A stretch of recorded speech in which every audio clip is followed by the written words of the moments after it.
Welcome to Learn Yourself. Today we are going to study about coal, coke and lamp black. We will study their properties and how can we make it synthetically. These topics are under ICSE Standard 8 syllabus from carbon and its compound.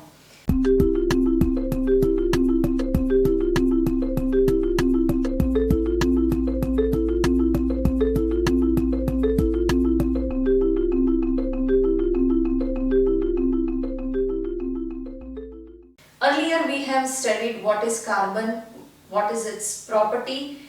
We have seen the allotropy form of carbon and that is into crystalline form. Now we are going to study other form of carbons. These are amorphous form of carbon. In this, first is coal, second is coke and third is lamp black and the fourth one is wood charcoal. Here I have noted down some important points like this so you can compare them and you can remember it easily.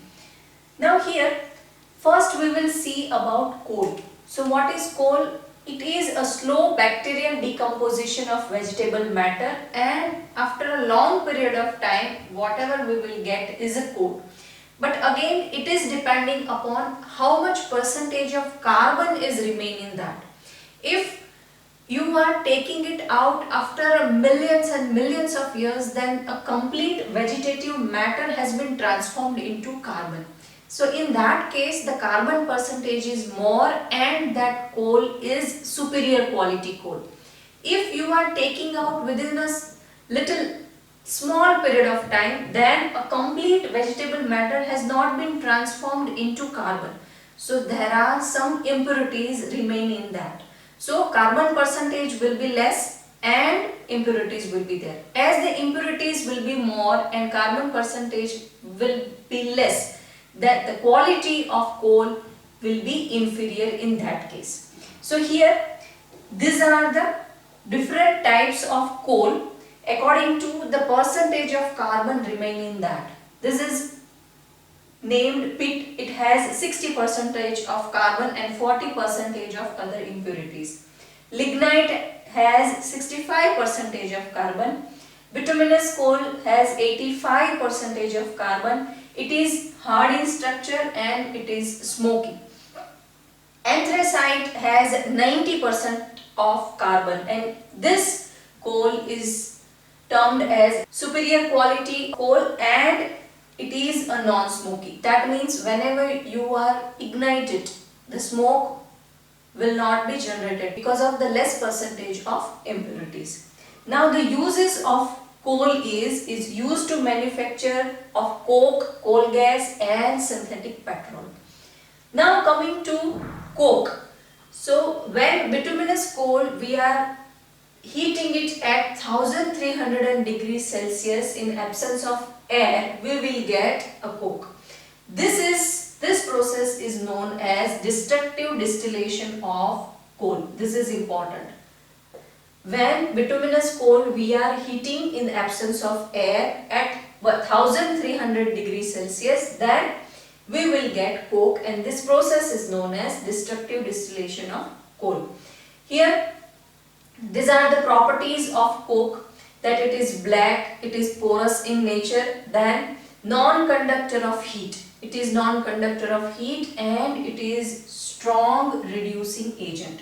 So where we can use it, these are the uses, that we can use it in fuel, we can use it to make water gas and producer gas. Now coming to lamp black, whatever substance which is rich in carbon, when we will ignite it with kerosene oil, we can make a lamp black. What is a lamp black? Whatever the sooty flame is coming out of that material, that soot consists of lamp black. So that soots will settle down and we will scrap it and we will collect it as a lamp black. Now what it is? These are the properties of it, that it is a soft black powder. It is the purest form of carbon. It is non-conductor of heat and electricity. Then this used in printers ink, black shoe polish, black print and in cartridge. Wherever the black print we need it, we can use this lamp black. So this uses are very easy. Properties are also very easy, only you need to remember this. So if you will remember this in a point wise manner, it will be easy for you to remember. Now going to a wood charcoal. Now we will discuss about wood charcoal. So wood charcoal we will obtain by destructive distillation of wood. Earlier we have seen that what is destructive distillation. So this we are obtaining by destructive distillation of wood. Here products of destructive distillation of wood are three types. First is liquid, then gaseous, and then whatever is left is known as residual. So whatever liquid product we are getting is known as pyroligneous acid and wood tar. Gaseous product what we are getting is known as wood gas, and whatever residue is left at the end is known as wood charcoal. So by destructive distillation of wood, we will get three types of product, and whatever residual product is remaining left over is our wood charcoal. It is greyish black, soft and porous solid. The large surface area it has, and that will absorb large volume of gas into that. So it has an absorption capacity. To increase this capacity of absorption, we have to perform some activation on that. So it is termed as activated wood charcoal. So whenever it is written that this is activated wood charcoal, that means it has a capacity to absorb gases or liquid on its surface. Adsorption is surface phenomena. Here we are not talking about absorption. When you are dipping a foam into a water, then it will completely absorbing a water. Whenever you are dipping a cloth into a water, it is completely absorbing a liquid. That means it has gone till the core of the material.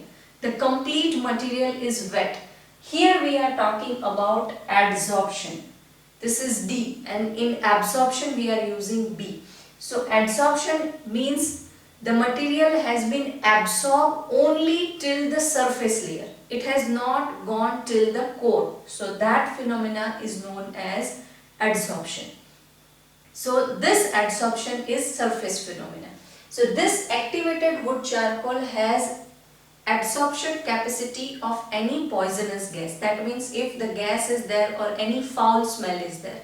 Generally in household use we are keeping activated charcoal in the refrigerator so that the foul smell or any stale food smell will be there, then this activated charcoal will absorb that and that smell will get removed. So this activated charcoal will absorb that smell. Retorts at 900 degrees Celsius passing steam over it. How can we activate that? Then this is a process for that. That retorts at 900 degrees Celsius and passing the steam on it so that the surface impurity, whatever the impurities remain on the surface of the charcoal will get removed. So that's why this capacity will increase 100-fold. In non-activated charcoal also the capacity is there, but it is very less. So when we are passing a steam on it, we are removing the surface impurities. So that its surface will become open and it will be without impurities. So its capacity will be increased by 100-fold by doing this procedure. Now these are some of the properties, chemical properties of wood charcoal that we can use it for reducing reagent. When zinc oxide will react with carbon, it will give us zinc and carbon monoxide. So this we can use it as a reducing agent. Another important property is we can produce a water gas from that. So when carbon and water will react and the temperature is at 1000 degrees Celsius, we will get a mixture of carbon monoxide and hydrogen. So this combined mixture is known as water gas. So to make a water gas, we can use this wood charcoal. Now what are the uses of wood charcoal? Then we can use it in household fuel. Then because of its absorption capacity, we can use it in gas mask and sewer. and in some organic coloring matter we can also use it in as a decolorizing agent. So this too is for adsorption capacity, this is for decolorizing agent, and this is as household fuel. Along with the wood charcoal, there are two other charcoal, that is sugar charcoal and bone charcoal. So sugar charcoal we are getting through the destructive distillation of sugar, and bone charcoal we are getting by destructive distillation of bone. So these were the amorphous form of carbon that were coal, coke, lamp black and wood charcoal. In coming videos we are going to discuss about carbon monoxide and carbon dioxide in detail. So don't forget to subscribe, learn yourself. I'll see you in next video. Till then, keep learning, keep sharing.